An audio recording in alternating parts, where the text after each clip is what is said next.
시작했습니다. 네. 밥 먹고 좀 쉬었는데 벌써 피곤하네요.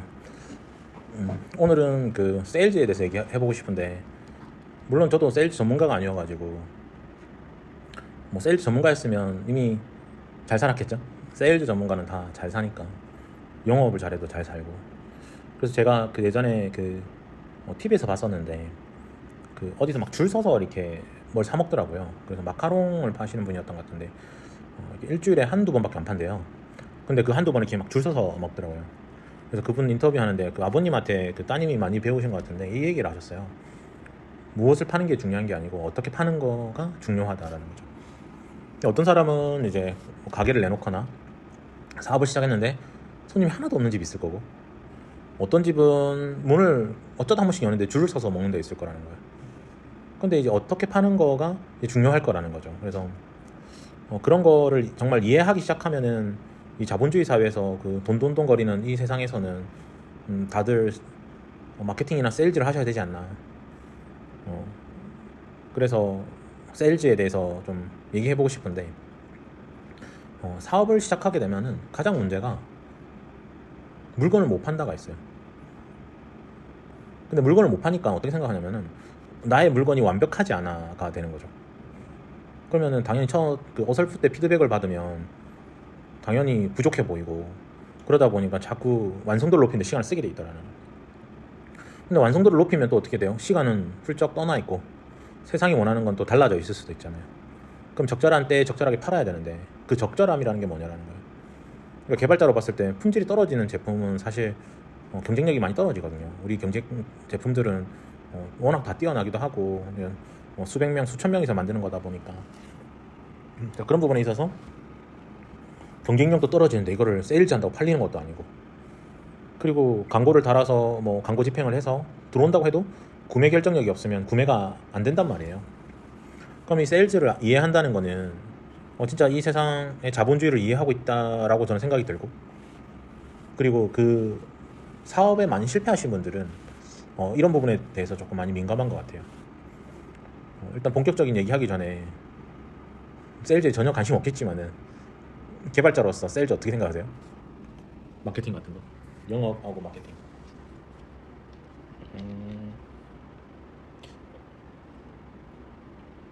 개발보다 더 중요한 것 같아요. 결국에 뭔가 개발을 한다는 건 누군가 필요로 하는 걸 만든다는 건데, 사실 마케팅이나 세일즈가 어쨌든 그런 누군가 자기한테 필요로 하는 거를 약간 그 사람한테 파는 거잖아요. 그래서 약간 어떻게 보면은 제품이 나오게 되는 이유가 되는 게 딱 그걸 증명하는 게 세일즈나 마케팅이라 생각을 해요.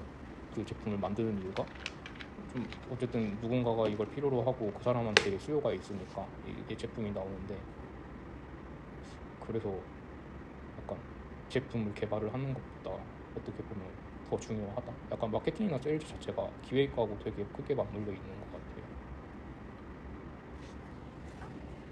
역시나 아무 생각이 없군요.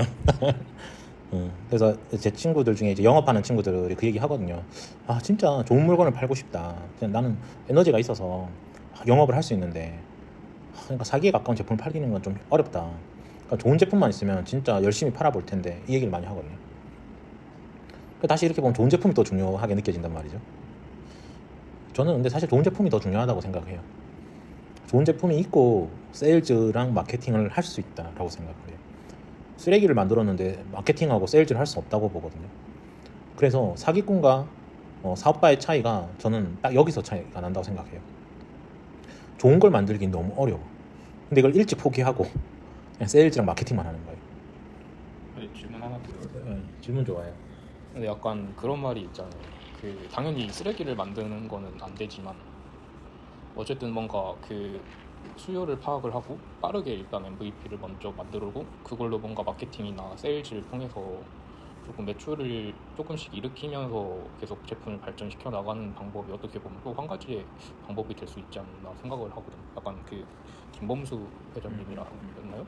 그분도 약간 일단 공개를 해야 좀 발전이 있다 하셨던 말씀도 기억이 나서. 그건 이제 그 마케팅의 기법인데, 스토리텔링을 잘 하라는 거예요. 근데 그것도 좋은 제품을 만드는 과정을 공개하라는 거예요. 그러니까 뭐 다른 관점이야. 그 저랑 같은 말인데 결국 MVP도 마찬가지인 거예요. MVP에서 발전할 수 없는 건 MVP를 할 수 있을까요? 그렇죠. MVP에서 발전할 수 없는 건 MVP가 아니란 말이에요.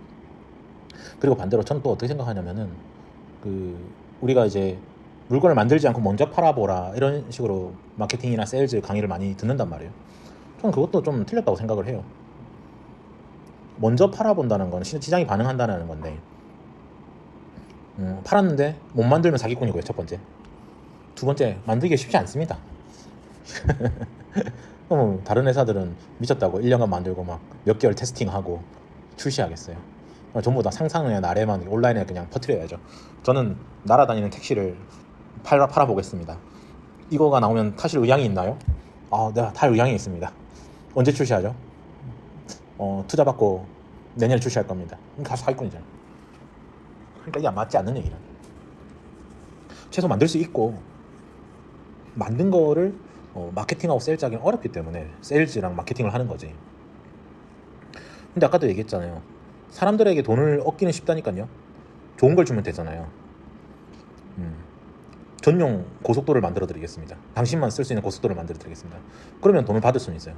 근데 못 만들면 사기꾼이 되는 거죠. 그냥 결국 만들 수 있는 거를 팔아야 되거든요. 근데 만드는 게 쉽지 않기 때문에 이 과정에서 단계별로 노출을 하는 거죠. 그리고 정말 어떤 사람이 설계를 너무 잘해가지고 딱 한 3년 만들어서 딱 출시하자마자 계속 10년간 그 상품이 인기를 끌 수 있으면 좋겠지만은 지금처럼 이렇게 그 AI 제품 출시가 빠른 상황에서는 연구할 시간이 없는 거잖아요. 그리고 실제로 관련 제품을 만드는 회사들은 저는 다 망했다고 저는 생각이 들어요. 그러니까 GPT가 해줄 수 있는 게 많잖아요. 컨설팅도 해줄 수가 있고, 그 다음에 설계도 해줄 수가 있고. GPT가 해주는데 변호사를 왜 쓰겠으며, GPT가 해주는데 개발 컨설팅을 왜 받겠냐라는 거예요. 네, 그렇기 때문에 GPT가 하지 못하는 것을 따라잡기 전에 적절하게 팔아야 된다. 근데 그 적절한 팔 때 세일즈가 이루어져야 된다는 거죠. 그래서 항상 세일즈를 하기 전에 아무거나 세일즈를 할 수는 없어요. 그렇다면 우리가 지금 이 얘기를 하는 이유는 우리가 지금 SNS 마케팅 자동화 솔루션 지금 팔려고 지금 이 얘기하고 있단 말이에요. 그럼에도 한번 집어보자는 거예요. 그러니까 그 전에 컨설팅이란 걸 받으셔야 돼요. 그러니까 전문가의 컨설팅을 받거나 아니면 본인이 전문가거나 본인이 이쪽 분야에 뼈가 정말 깊게 들어가 있어가지고 잘 알고 있으면은 상관이 없을 것 같은데 그렇지 않고서는 도움을 좀 받는 게 맞다. 그게 시행착오 비용을 줄이는 거니까. 그러니까 창업은 진짜 어려운 거예요. 창업은 설계가 중요하고 전문가들의 참여를 많이 받아야 되지만 또 여기서도 문제는 사기꾼이 많다는 거예요. 다른 사람의 돈만 생각해가지고 이 사람의 그 상대방의 약점을 이용해서 또 마케팅해서 돈을 뜯어내는 게 워낙 많은 곳이에요. 그래서 다들 돈을 안 쓰려고 하죠. 어지간하면 확률적으로 교통사고 같은 거죠. 우리가 그 에어백을 넣는 이유가 이런 거죠. 에어백을 넣는데 사고가 자주 날 일은 없잖아요. 그래도 1%라도 0.1%라도 사고가 나면 내 생명을 구할 수 있기 때문에 에어백을 다는 건데 저도 마찬가지예요. 저도 컨설팅 이런 거 잘 안 받거든요. 개발 직접 다 하는 이유가 1%의 확률이라도 사기를 당하면 내가 조금 마음이 힘들다라는 거죠. 그래서 그걸 뚫기 위해서 사기꾼들은 더 현혹하는 기술이 더 강하기도 하고 그런데 이제 세일즈를 아무튼 이런 거고 세일즈도 이제는 지금 생각해보면은 이 얘기하려고 이제 시작했는데 마케팅과 세일즈를 보니까 제가 개발자로 살았단 말이에요. 근데 개발 제품들이 대부분 온라인 기술이 많아요. 온라인 기술이 많고 온라인이라는 거는 지금 네이버도 그렇고 구글도 그렇고 이게 마케팅 해주는 채널이란 말이죠. 온라인에서 내 상품을 파는. 그래서 사실은 우리가 가지고 있는 기술이나 이 빅데이터를 서치 엔진으로 만들어서 제공해주고 이런 기술들이 다 마케팅 때문에 있었던 일이라는 거예요. 물론 이제 그루비어나 데이터베이스가 있음으로 인해서 우리 그 오프라인에 있던 일들을 온라인으로 다 넘기긴 했지만은 그럼에도 그 온라인 서비스의 주를 차지하는 게 마케팅 기술이다. 검색 엔진부터 해서 특히 지금 AI 시대여가지고 컨텐츠가 이제 생산이 과거보다 쉬워졌거든요. 그래서 이제 마케팅에 주력하는 사람들은 소비자의 참여를 많이 이끌어야 되니까 인간의 심리를 분석해서 그 채널을 만들거나 아니면 해외에 좋은 걸 훔쳐오거나 막 이런 막 총성 없는 전쟁이긴 한데 룰도 없고 합법적인 어떤 선도 없고 어쨌든 이게 금전적으로는 이득을 준다라는 거예요. 근데 저는 이제 그렇게 그 가짜를 홍보하거나 그냥 그 홍보에 의해서 그냥 마케팅만 가지고 돈을 벌고 하는 사업은 저는 좀 에어백처럼 하고 싶진 않아요. 저는 본질이 계속 강화되는 걸 하고 싶단 말이죠.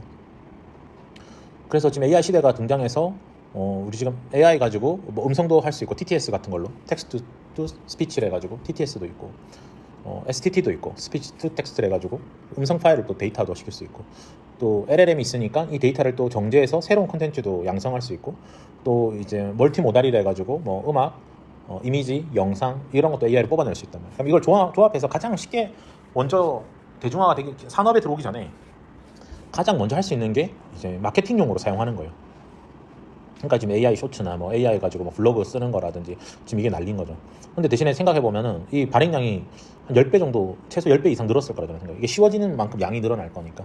그러면 여기서 어떻게 발전시켜 나가느냐가 핵심이거든요. 근데 양이 는다는 것도 자세히 생각해 보면은 여기가 노다지기 때문이라고 저는 생각해요. 노다지가 아닌데 이렇게 누가 이렇게 인풋을 쏟아 부어가지고 컨텐츠를 생산하겠냐라는 거죠.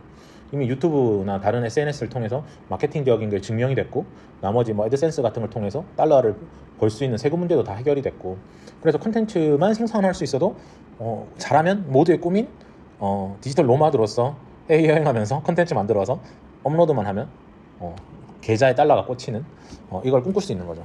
아주 이상적인 삶이죠. 인간은 누리기 위해서 놀기 위해서 태어났는데 그래서 컨텐츠 생산에 대해서는 계속 앞으로도 계속 발전할 것 같아요. 그리고 AI가 실제로 이제 상업적인 영화 수준까지 올라갈 거라는 게 제 생각이에요. 제가 볼 땐 가장 먼저 나올 게 저 옛날 애니메이션들 만화의 팬들이 있는 IP를 확보한 것들이 이제 AI를 통해서 컨텐츠가 되지 않을까. 지금도 드래곤볼이나 제가 좋아했던 격투 게임들 그 캐릭터들 이제 현실화시켜 보여주면 저 열심히 보거든요.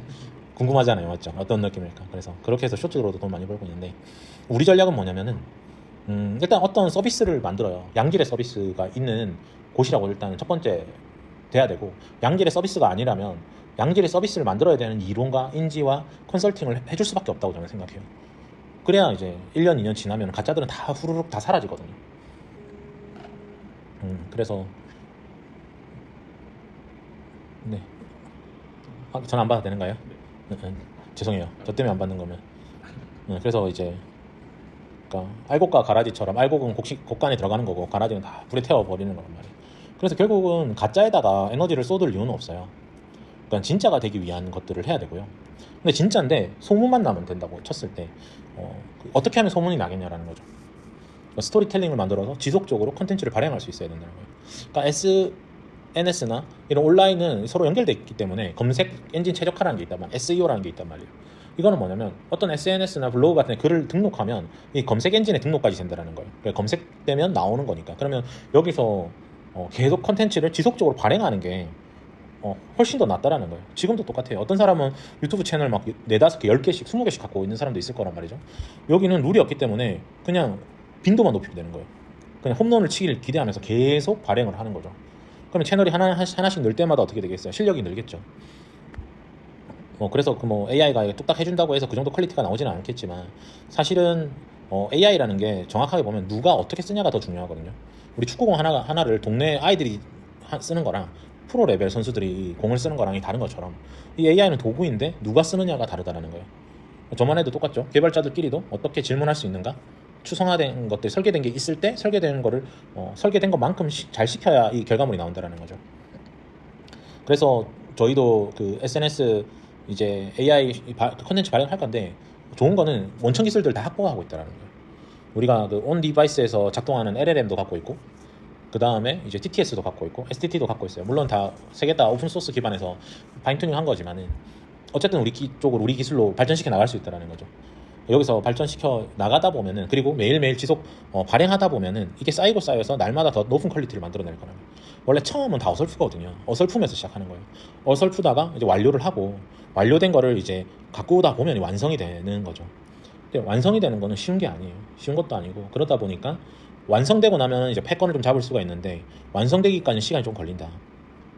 그래서 저는 사실 세일즈랑 마케팅 전문가가 되고 싶어요. IT 서비스를 잘하고 싶기 때문이고 우리도 이제 AI가 등장했기 때문에 다양한 도메인의 서비스를 만들어낼 거란 말이에요. 그러면 저도 누군가에 도움이 되고 우리 서비스를 잘 팔고 또 우리 직원들이나 저도 이렇게 정말 이상적으로 행복하게 살려고 하면은 이걸 잘하면은 잘 살아갈 수 있는 거니까 일단 저는 이걸 찾은 것만 해도 기쁘긴 하거든요. 왜냐면 저도 이게 뭐 벅차게 뭐 하루 이틀 하다 때려칠 게 아니고 그냥 2, 3년이 지났을 때는 가장 유명한 SNS AI 마케팅 솔루션을 가진 기업이 되고 싶은 거니까. 그래서 저희는 바로 해외 진출할 거예요. 바로 이걸로 물론 그래서 제일 처음 만들었던 게 일본어로 쇼츠 만들어 보는 거였어요. 그래서 영어랑 일본어 워낙 잘 되기 때문에 다양한 언어로 우리 상품들을 계속 글로벌하게 팔 거고 그 과정에 또 우리 국내 기업들과 같이 연계해 나가면서 이 기술력을 좀 높이고 싶거든요. 그리고 지금 저희가 100만 원에 그 5개 SNS 채널, 스레드, 틱톡, 인스타그램, 유튜브, 네이버 블로그, 뭐 그 외에 뭐 해외면 또 해외 커뮤니티 이런 데다가 계속 일 컨텐츠를 다 발행할 거란 말이죠. 그러면 날마다 1도씩 올라가는 인계점을 높이는 형태로 계속 발전해 나갈 거고 스토리텔링을 계속 집어넣을 거예요. 성장해 나가는. 그리고 그 도메인별 최적화된 내용을 좀 저희가 지적을 받으면 계속 반영을 하면서 나갈 거죠. 왜냐면 우리 원천 기술이 있으니까 본질을 강화할 수가 있잖아요. 이런 식으로 가다 보면은 이제 1년 정도 지나면은 아주 좋은 스토리텔링도 될 거고 사실 100만 원에 이 영상까지 이렇게 만들어주는 업체는 잘 없을 거예요. 지금까지는 뭐 네이버 상위 노출 이거밖에 없었기 때문에. 근데 뭐 지금 AI가 있으니까 이것도 가능한 일인 거고 사람이 했다면 이게 불가능한 거겠죠. 근데 어쨌든 지금은 이렇게 지속 발행하는 게 중요하다. 그리고 날마다 스토리텔링과 1도씩 높아져 가고 그걸 좀 고쳐 나가면서 또 사용자가 좋아할 만한 내용으로 매일 하다 보면은 이게 브랜드가 된다는 거예요. 근데 여기다 쏟아붓지 않고 예를 들면 뭐 쿠팡이나 뭐 다른데 아마존이나 뭐 지마켓이나 이런 데서 광고를 통해서 상위 노출이 되거나 광고를 통해서 뭐 별점이나 뭐 댓글을 많이 만들었다거나 그런 거는 결국 이 시스템 정책에 의해서 버림받는 거거든요. 두 번째로 네이버 상위 노출은 이제 진짜 어려워요. 웬만한 키워드들은 이미 네이버 상위 블로거들이 다 잡았다고 보거든요. 그러면 이제 상위 키워드 잡으려면 이 블로거들이라든지 이쪽에서 계속 패권을 가져가는 거니까 뭐 그렇다고 해서 소비자가 많이 느는 것도 아니고 소비자는 사실 네이버에서 다른 쪽으로 넘어가고 있단 말이에요. 네이버에 이제 검색을 많이 하는 것도 아니고 이제는 뭐 GPT나 AI를 통해서 그냥 많이 물어보기도 하니까 그러려면 AI가 어떤 데이터를 학습하겠냐라는 거예요. SNS에 오랫동안 지속적으로 많이 배포된 걸 학습하지 않겠냐라는 거예요. 그러려면 많은 그 배포량이 필요하다. 그리고 급하게 하는 게 지속적으로 계속 발전해 나가면서 그러다 보면은 이제 경쟁력을 가지게 되고 브랜드가 되는 거죠. 이런 식으로 이제 소상공인이 됐든 뭐 병원이 됐든 뭐 자영업이 됐든 온라인 서비스가 됐든 우리 컨텐츠가 됐든 이런 식으로 이제 세일즈랑 마케팅 해 나갈 건데 우리는 이제 한 번에 잘 되는 게 아니고 순서대로 차곡차곡 지속성을 가지면서 가고 싶다라는 거예요. 그래서 우리 롤드 소프트 오늘 제가 우리 사이트에 상품 3개 등록했어요. 사실 어제 하나 하고 오늘 2개 한 거긴 한데 이 서비스 하나하나마다 브랜드로 만들려고요. 그래서 계속 지속적 발행해보고 소비자 피드백을 받고 품질을 높여가면서 이제 발견을 시키고 구매 결정력이 있는 마케팅 형태를 만들어내는 거죠. 우리 회사 제품의 구매 결정력은 저는 일단 시드 지분을 나누는 거거든요. 그러니까 이 시드 지분을 나누는 것도 결국 우리는 글로벌로 진출할 거기 때문에 제가 일본이나 미국에 우리 회사를 상장했다고 치면은 이 시드가 엄청 몇만 배 이상의 어떤 수익이 될 수도 있는 거잖아요. 그래서 투자자의 돈을 받지 않고 우리는 실제로 이제 기술을 계속 제공하면서 지금은 조금 힘들지언정 발전을 시켜나가기 때문에 5년 뒤, 10년 뒤를 돌이켜보면 너무 잘한 선택이 될 거라는 게 제 생각이에요. 항상 저는 어려운 걸 하고 싶고 열심히 강도 높은 삶을 살고 싶기 때문에 이런 서비스를 이제 만들게 된 거고요. 아직은 좀 어설프겠지만 일단은 계속 지켜봐 주십시오. 발전시킬 거고 그리고 한 번씩 이제 해외 결제라든지 해외 바이어나 어떤 고객을 저희가 유치하게 되면 또 온라인 컨텐츠로 만들어 가도록 하겠습니다. 일단 너무 감사하고 이 AI가 없었다면 개발도 하면서 이런 마케팅 서비스까지 만들 수 있을 거라는 생각을 못 했을 것 같아요. 그래서 계속 지속 발전시켜서 나중에 이제 이미지 생성 기술, 영상 생성 기술 다 녹일 거거든요. 그래서 이제 국가적으로 글로벌하게 경쟁력 있는 제품을 만들겠다, 효율적인 거를. 사실 저는 이제 경쟁자는 없다고 저는 생각해요. 왜냐면은 누구도 계속 발전하기는 어렵거든 말이에요. 근데 우리 회사 같은 경우는 제가 죽지 않는 한 망하는 구조가 아니고 단돈 1원을 못 벌더라도 회사는 계속 지속할 수 있는 상황이다 보니까 계속 발전시킬 거예요. 계속 발전시키다 보면 어느 정도 시간이 지나면 알곡들만 남아있겠죠. 그런 기업이 되기 위해서 하루도 허투루 쓰지 않고 최선을 다하겠습니다. 감사합니다.